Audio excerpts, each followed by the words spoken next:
Many congratulations to our top three finishers of the FIA Formula One Canadian Grand Prix. In third place, Max Verstappen. In second place, Lewis Hamilton. And taking his fourth victory in a row, our winner, Kimi Antonelli. Your tremendous run continues, Kimi. Very well done. Just how satisfying was this one? Yeah, of course, it was nice to end the weekend well. Of course, you know, it was not really the way I wanted to win because it was a close fight with George, and I think it would have gone down all the way until the end. But of course, we'll take it. And you know, this time it went well for me and bad for him, and it might be another occasion where it goes bad for me and well for him. So yeah, we just gotta keep maximizing and take every opportunity that presents. And yeah, now we'll move forward. Strategically, how do you think it would have played out? Would you have pitted first? Would George have pitted first? What do you think was going to happen? Well, I mean, I think at the end of that stint, I had a little bit the upper end because I had a little bit more pace, I think. He had a bit more pace initially, but then he decked a little bit more. But it would have been very close. And of course, it was not good to see him having the failure because I said it would have been a very intense fight all the way until the end. It would have been interesting. Tell us more about the fight. He's already said that he loved it. What did you make of it? Yeah, it was a tough fight. I think a couple of times was maybe a little bit on the edge, but we were going at each other. We were both pushing, and we both wanted to win. And it was, I think, for everyone watching, was pretty entertaining. So definitely, I think the stint was a lot of fun because we were both pushing on the limit and going for it. Now, in terms of performance, Mercedes have brought a big upgrade here to Canada. What conclusions have you drawn about its pace? Yeah, to be fair, we're not really clear on the package, if I'm being honest, because this weekend was very weird in terms of tires. It was very difficult to put them in the right window, and so I think, you know, that was playing a big factor. You know, just by having the tire in the right window was helping a lot. So I think we will have a better picture of the package in the next few races. Early days, of course, but the gap is now 43 points, which was bigger than it ever was between Lando and Oscar last year. Do you think you've got a bit of breathing space now? Yeah, but to be fair, I'm not thinking about championship. You know, I'm just focusing on race by race. I think it's still very early to talk about that. And of course, you know, now I have this gap, but that doesn't mean that I can relax and just take it easier. Instead, I need to keep leveling up and keep raising the bar because it's not going to be easy, and competitors are getting closer, and also George is super quick, and so definitely I'm just going to try to focus on myself and enjoy the driving and trying to really drive as fast as possible. All right, and enjoy the win. Very well done to you. Thank you, Kimi. Lewis, let's come to you now. Your 11th podium here in Montreal. You seem really thrilled by this one. Just how much fun did you have out there? Yeah, I had so much fun out there. All weekend, every single lap. I felt like we started on the right foot, came with the right attitude, and the car really generally felt great. And so to come to Montreal, a track that I do love, and get to enjoy a sprint weekend here, which is the first that we've had, was awesome. And this is my first second place with the team. It's something I've been working so hard. I can't even begin to explain how deep I've had to dig to be able to get to this point, and the work and moving mountains in the background to enable this sort of performance. And but I'm really grateful to the team for continuing to hold me up high and support me weekend in, weekend out. And it's a really lovely feeling to see them so happy, because they truly deserve it with all the hard work they put in. Tell us about the pace of the car. You seem much happier here than you were in Miami last time out. What made the difference? The prep before, I chose a different setup this weekend through just ciphering through the data, working really well with my engineer. He's absolutely awesome, and I'm really loving working with him. And my number two did a fantastic job this weekend and helping me really pull more performance out of the car, getting into a much sweeter place, and I was able to attack all the corners finally. And as I said, there's a lot of changes that I've had to ask for, and Fred's been super supportive in again also moving mountains in order to make me comfortable, and it's finally starting to show in my performance. So thank you to the team. And your mum seems to bring you a lot of luck when you come to races too, right? Yeah, it's been a really cool weekend. I get like an apartment here, and so my mum stayed with me. So every night we'd have dinner together and we'd watch a movie and just sit up talking. So it's been awesome, and we're going on a little bit of a trip for a couple of days. So I'm really excited about that, and to go on a positive result as well is awesome. So I definitely need to, now she has to come. She's clearly my lucky omen, so I need to have her come my lucky charm, have her come every weekend. Look, final one from me, Lewis. The battle with Max, it was spectacular to watch. What was it like? It's awesome, absolutely awesome to fight with one of the greats. It was massively challenging. I think our cars are relatively close, I would say. You see him in qualifying, we were relatively close, and I think whilst we're probably a little bit quicker through the corners, they're just, everything you gain in the corner, they gain on the straight, and very challenging behind him. Obviously I lost a bit of time. He was quicker at the beginning of the race, and then once I got to the medium, I was able to hunt him down, and I love that hunt. That's my whole life has been about that since a kid, since I had a really old go-kart. I was just always hunting, so it was amazing to be back in that position and hunting down a champion up ahead, and then unbelievably difficult to, and have to be so strategic when you have less power as well than others around. Even if we have the overtake, even in overtake, they still have more power on the straights. So finding a way, I was just having to do these calculations, trying to figure out how to maximize the amount of power on my battery bar each straight, and make sure that I have enough at that particular point. And thank God I managed to put it off, and it's a great feeling when you overtake as well. So these cars are awesome to be able to follow.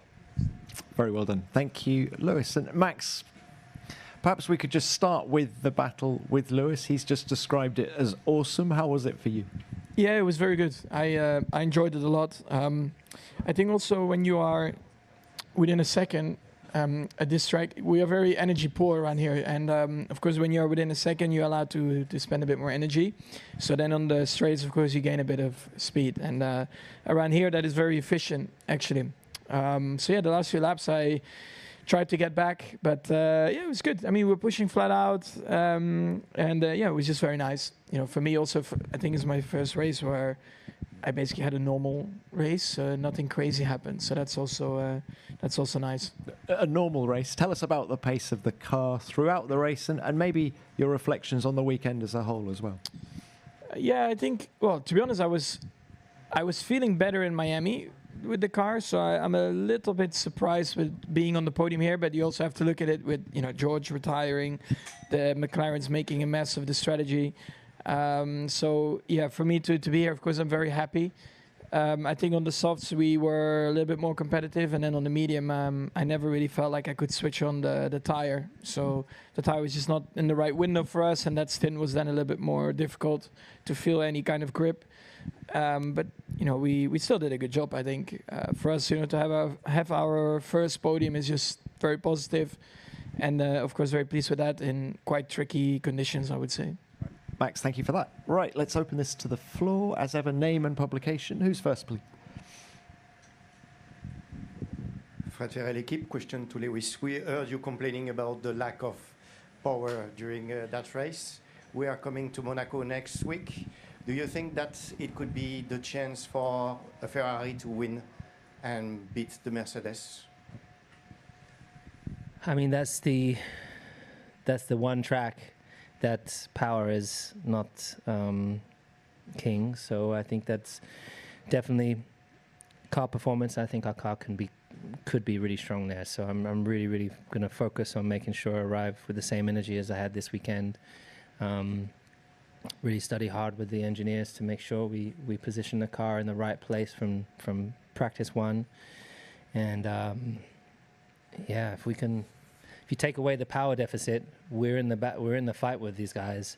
But unfortunately, that's not the way it is today. And I think it's just in the moment, I'm like, I need more power somehow because I'm able to hold on or keep up with them through the corners, and I can't push the pedal any further. And you see them just eking out this straight, and you catch them back in the brakes, and then eke it out in the straight. It's really hard.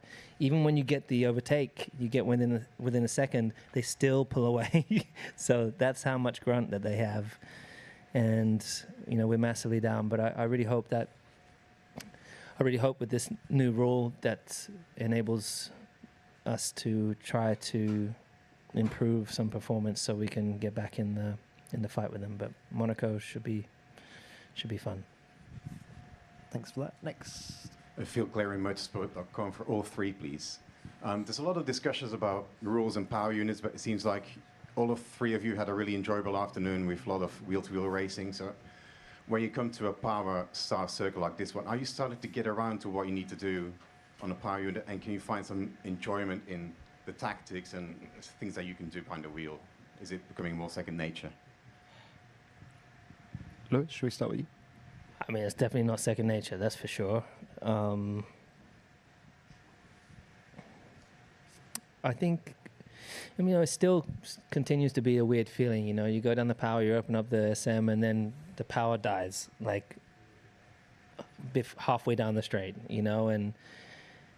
and the RPM starts dropping. It's just not, it doesn't feel what motor racing should be. The engine should be wringing its neck off right to the end of the straight and just pulling and pulling and pulling. That's what they used to do when the V8 times and the V10 times, it would just pull. And it's another element of racing that was never there before. And maybe that's why I think ultimately the cars fundamentally are better designed so we can race and get and follow each other closely, and I think that's the best part of it. The power part, I think, is less exciting, but the guys that got the best power, you guys talk about it, maybe you guys can give some pointers on it.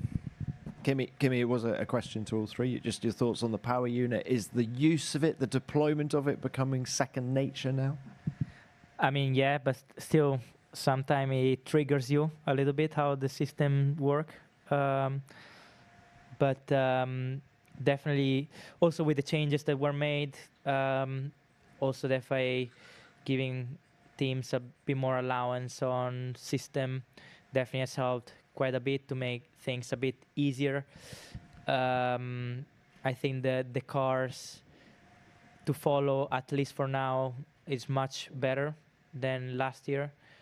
You can actually follow a lot closer, and that definitely creates more racing. But yeah, on the power unit side, definitely I cannot complain about my power unit, but because the team did an incredible job. But also they did great, of course, on the chassis side. But I feel like with the PU, obviously there's still work to do, and will be interesting to see what's going to happen in the next couple of years, if the regulation is going to change, if they're going to give a bit more power to the combustion and a bit less to the electric, how it's going to play out and if it's going to happen. But I think that will be a further step in the right direction. But I think already now is a lot, also system-wise, it's better than the start of the season. And definitely also at least for me, it's becoming more natural compared to what it was in Melbourne, for example. For me, even this season, of course, I've been racing also different kind of cars.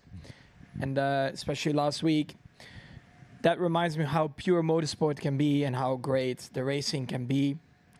When I come back into Formula One, the thing is, of course, here you're, especially most of the drivers, we're the best in the world. So even if you would give us a rental car, we'll give you a good show and we'll race each other very hard and well.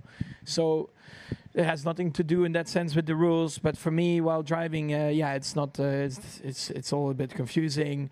It's not what Formula One should be about. It's way too complex. All of this. Most of the rules, the fans don't even know what we are dealing with. While driving, what is allowed when you're behind or when you're the car ahead. What we have to do on a formation lap, or what we have to do in an out lap, or how much battery that we're allowed to charge. All these things. It's just such a shame that we have to deal with all these things. And for me, F1 just needs to be more pure.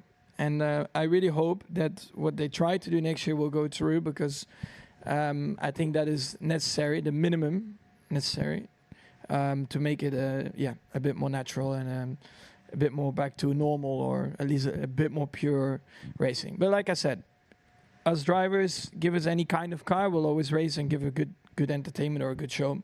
So it doesn't matter. Like people say, but look now, the show is great, the cars, we're fighting, but it has nothing to do with the car. It just needs to be more pure. Thanks all. Next one. Question for Lewis, Stu Cowan, Montreal Gazette. You mentioned your mother earlier. I'm just wondering what her first impressions were of the city of Montreal, and what makes this city and this race special for you. She has been here before, so it's not her first race here. But she didn't really get to see much of the city. We go through the traffic, get to the hotel, and I think last night she went out for a walk, and it was manic on the street. So many people out enjoying themselves, and Montreal just never ceases to deliver. Every year, it's the city is just pumping of energy. People seem to have such a great time. It's got great restaurants. The people are so nice in Canada. I've got so many Canadian friends in my life. I don't know, they pop up. I don't know how I ended up with so many Canadian friends in my life, but some of my best friends are Canadian, and they're just good, decent people.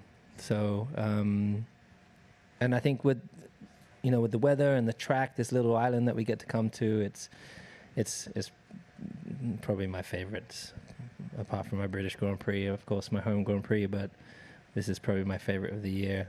And it's a little bit too short, but it's really great to be able to have had 2 races here this weekend. Thank you. Next. Question for Lewis again. Where are you going in Canada next, in the next few days? And also, are you going back in the simulator again this season? I can't tell you where I'm going to go. Obviously, that wouldn't be great security-wise. And then,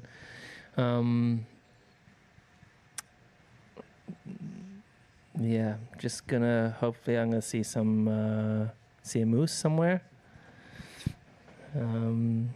And I will be watching the game tomorrow, which will be my first game to watch. And what else? Oh, and the simulator. I'm sure I will drive it at some point. I think what could be good is, like, for example, going back and doing correlation to this weekend, so we can find out where it's missing. Because the test driver will be on there saying it's all, they will only know what they know because they don't get to drive. There's only Charles and I get to drive the car. So the positive of something like being able to drive the real car, go back and say, this is actually what it feels like. These are the things that we're missing, and so that we can improve it. So I'm always there to help the team move forwards and develop it. Now, whether or not I use it to prepare for another race, probably not. There's just too many risks. And if you look at the 2 best races I've had, I didn't use a simulator, and that's honestly how it was. I pretty much all the championships before, except for probably 2008, I didn't use the sim, and so it's not a necessity. It's a tool that can be powerful, but for me, I'm old school. I'm probably better without it. Next one, please. Phil Clearing again from Motorsport for all 3. Can you talk through the start? How sketchy were the conditions trying to get the fronts to work? And what was your reaction when you saw the McLarens were going to start on Inters? Yeah, it was so difficult. I mean, it was not easy situation because it started to drizzle a little bit harder. The tarmac started to, you could see it was starting to get a little bit wet, but we knew, well, at least we were quite confident that it wouldn't have lasted, that long, and that you could survive. So obviously went for slicks, and of course I was surprised to see the McLarens on Inters, especially because I think they were the only ones. So of course it was a massive gamble, and of course if it would have started raining, it was very good for them, but it didn't. So yeah, just of course was not the best, but the start was not easy, especially very easy to lock up. Curves were a little bit sketchy in the first couple of laps, so it was not easy condition. But then once the car started running, the track was fully dry after a few laps and was fine to race. Philip, sorry, in the interest of time, just can we have one more on the strategy call at the start? You Yeah, it was great. Great call. I was like, thank you. Yes. Right, next one, please. Daniel Valente, The Score. Question for Lewis and Max. You guys know firsthand how intense and how tough a title fight can be, whether it's your first one or you're up against your teammate. So is there anything you would go back and tell yourself in that moment that maybe Kimi can use for guidance or advice? No, I think he would forget that we're competitors. So he's already doing a great job. I'm not going to give him any more pointers. No. I mean, I think just for me personally, when 2007 was the one I was fighting for. I mean, it was a lot, and I was a little bit older than you. I was 22. I think things were a lot different back then. Yeah, it feels like it was just different back then. I don't think I had the same support system that he has, for example, today. In the place that I worked at and worked in, Toto did a great job of surrounding you with the right support. And I definitely didn't feel that I would, the team were nice and everything, but there wasn't the right elements around to support you, to help you stay stable and guide you. And it was pretty intense, especially in my first year. So, yeah, but I wouldn't change it for a world. Yeah. Well, I mean, he's clearly doing a great job, and of course a championship is long and they're won by just being consistent, not making mistakes, but he knows that. So every weekend you just need to try and maximize, try and be better than your teammate, and then I'm sure that he has a good chance. But long way to go, but what he's doing right now is working really well. Right, Max, thank you. Thanks to all three of you. Very well done.